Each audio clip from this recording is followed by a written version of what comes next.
Hi, and welcome to Bob Akmens Sports, America's #1 top sports handicapper since 1978. This is the first of two parts of our football betting tips video. In this first part, we'll talk about college football, and maybe the single most powerful betting angle in handicapping it.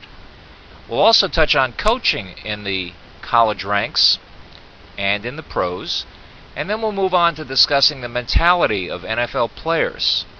And finally, we'll cover the significance of bye weeks in the NFL as a handicapping tool. I'll leave these headphones where they are instead of putting them on. If I do that, I'll just look like Nancy at Time Life Books taking your order.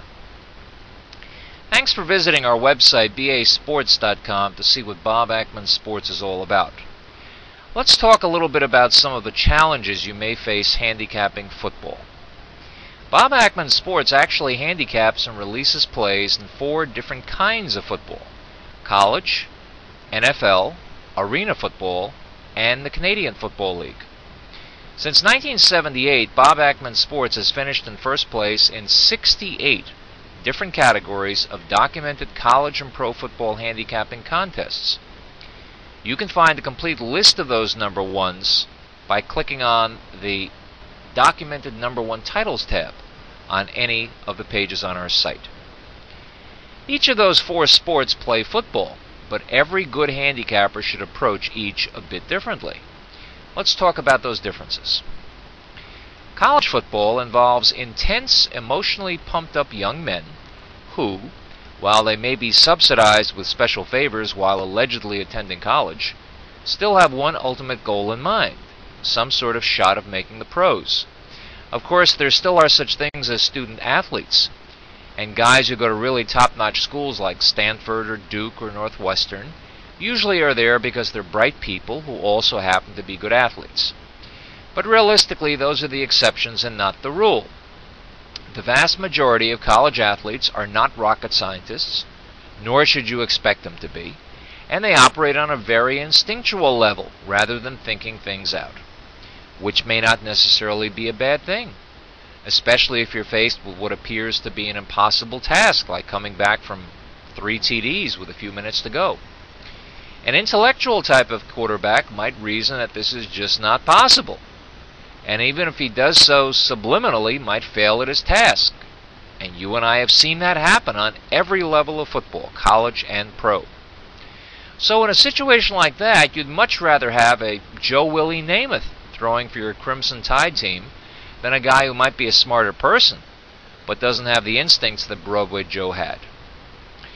There is no sport where the factor of revenge plays a bigger role than in college foots. In college hoops, a revenge match will be one of maybe 3 other games a team will prep for in a given week. College football rituals often take on an ancient, pagan-like aspects. When a school has a pep rally and builds a huge bonfire and students chant, just replace their clothes with animal skins and you're back in 10,000 BC. Coaching is often the common thread in the continuity of success or failure of a college team. It's usually a much less important factor on the pro level. One of the strongest college football plays you can find is a revenge game coached by someone who excels in just that situation, avenging a recent loss to an opponent you play with some regularity. I recall discovering this angle with Terry Donahue back in the early 80s. He coached for 20 seasons at UCLA from 1976 through 95. And sometime back in 81 or 82, I noticed the positive correlation of going with the Bruins in any revenge game where UCLA had lost to a team they had played the prior year. When I first jumped on that angle, Donahue was 8-1 against the spread in his last 9 such games. And then the Bruins went on to cover 9 more in a row over the next years. You can bet I released UCLA for every one of those 9 straight wins, which ran his revenge game run over those years to a remarkable 17-1. Now, NFL football is a different beast. You simply don't see the same intensity level from week to week from a pro player that you do from a college player. And The reason is obvious. The pro has made it to the top of his profession and may be signed to a multi-million-dollar contract. So just to survive in his jungle, he has to pace himself a bit more than a young college kid. What should be formful often isn't in the NFL, and upsets occur with more regularity than you'll see in college ball.